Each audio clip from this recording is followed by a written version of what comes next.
Now, I learned these tools all different kinds of ways, mostly by living my life. I didn't really learn too much of them in school. I learned most of them by living my life, paying attention, working with smart business people like you. Here's how I learned this one. I'm going to tell you a story that it still kind of blows me away. Actually, blows me away a lot, but it's true. I'm going to share it with you about managing. I want you guys to find your Steve Smiths. I live in North Carolina.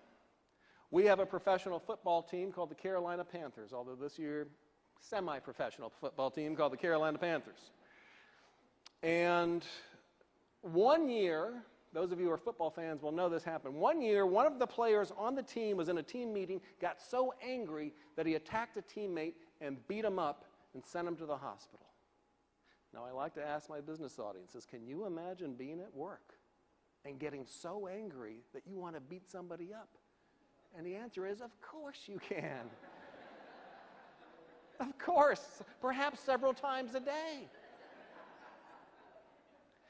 But if you actually did it, what would happen to you? Probably depends on who you beat up, frankly, but more than likely, you're in trouble, right? You're going to lose your job. You might go to jail even. It could be criminal charges. Who knows? Well, you know what they did? The player's name was Steve Smith, and at the time, Steve was a really good punt returner. Young man. He's like a first or second year on the team, and he's the one who attacked his teammate. Well, the team suspended Steve for one game. I'm going one measly game for putting a teammate, anybody else in the business world is in a lot more trouble than that. And I know my kid's going to come to me because I like to watch sports and I can teach them values through sports, and now I got to teach this value to my son, which I didn't want to teach. Son, the reason Steve only got a slap on the wrist is because he's a really good punt returner. And you know what in life? If you got special skills, sometimes the rules don't apply to you. I didn't want to give him that lesson. So I got angry.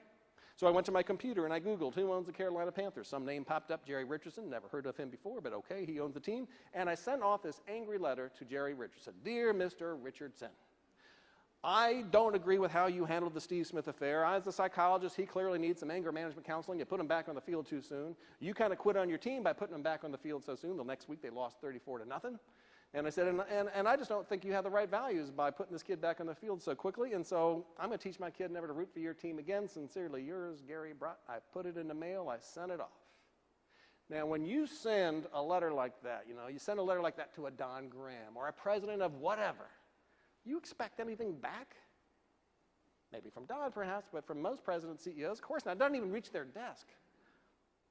And I didn't expect anything back, and I didn't get anything back. That was fine. I didn't think I would. Because you never do when you send something. I figured it'd end at some customer service rep desk, and that's fine with me. I got it off my chest. Several months go by. I told my friend Bob about the letter, but several months go by. I come home from the gym, and my wife hands me this fax. I said, what in the world is this? She said, well, it came in while you were at the gym. I look at it. Now, this is like 4 or 5 months later. And it's a fax copy of the letter I'd written to Jerry Richardson with a little handwritten note up at the top. It said, Dear Gary, received your letter. Steve Smith and I would like to come visit with you and your son. I will call at 10 a.m. to discuss. Signed, Jerry Richardson, owner, Carolina Panthers. That's good. I said, that's really good. My friend Bob that I told about this letter how many months ago is trying to punk me now. Because clearly it's not Jerry Richardson. Bob, okay, so Peggy gave Bob a copy of the letter. I got it. That's fine. I can deal with this. So 10 o'clock, phone rings. Hello. Hello, Gary, Jerry Richardson. Bob, I know that's you. This is the Easter Bunny. Come on, man. I know that's you, Bob. It was Jerry Richardson. That little voice in the back of my head's going, Bob can't do that voice. So maybe this really is Jerry Richardson, but it can't be Jerry Richardson because this doesn't make any sense. Well, Mr. Richardson, what's the purpose of the call? Well, did you get my fax? Yes, sir, I sure did. Well, Steve Smith and I want to come visit with you and your boy. And I'm like, no, they're not coming to visit. We're 100 miles. We're not in the same town. I live in Greensboro, North Carolina. They're in Charlotte. That's 100 miles. They're not going to come visit me. I'm sorry, sir. What's the purpose again? I already told you. He starts getting irritated with me now. He's insisting they're going to come visit with me and my boy. I say, my little voice is, and that's crazy. Of course, my outside voice, yes, sir. Okay, that sounds fine, sure. And we set a date, and I go to my wife. I say, honey, they're not coming. All right? This is nuts. And she goes, my wife's very smart. She goes, well, maybe it's like a PR tour. Maybe they're like going through the whole state, after the season, and they're going to do this little PR tour and bring a bunch of photographers and reporters. And I said, yeah. Then I called my brother. Big mistake. I called my brother. I run the whole thing by him. And here's what my brother says. He goes, oh, Gary, they're coming. I said, really, you think? He goes, oh, yeah, I don't think. I know they're going to come. I said, why do you think they're going to come, Jeff? He goes, it's clear to me they're going to come beat the crap out of you, too. That made sense. Now, the day of the visit, it's snowing. And in North Carolina, I grew up in Fairfax, Virginia, like Northern Virginia and North Carolina. We don't do snow.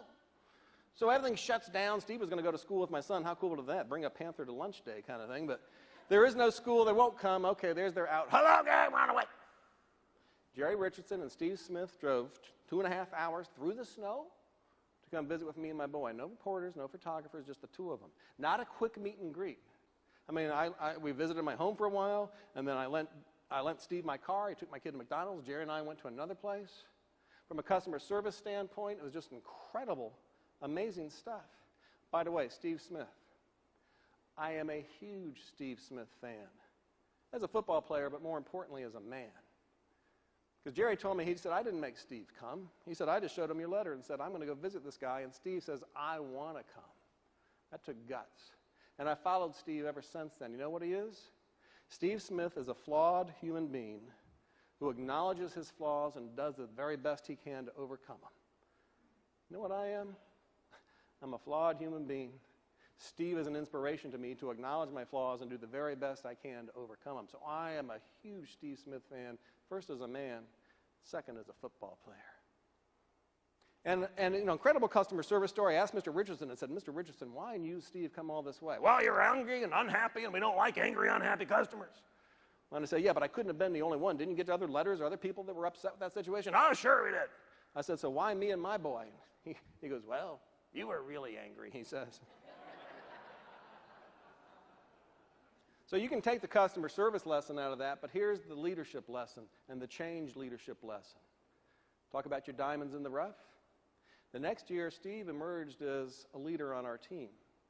Not just a punt returner, but a great receiver, which he is to this day. He's still a leader on our team. He's a leader in Charlotte, North Carolina. He led our team to the Super Bowl, and it wasn't until that year went by that I realized, who did Jerry Richardson really invest in that day? Steve Smith. And who did Steve Smith invest in? Jerry Richardson. Because the next year, Steve's contract was up, and he came out in the papers and saying, I want to re-sign with the Carolina Panthers, and that's when it hit me. You know, those guys had 2.5 hours in the snow each way. It's about 4 to 5 hours in the car together that day. I can only imagine what they talked about. I can only imagine. I said, man, that's an incredible investment that they made in each other.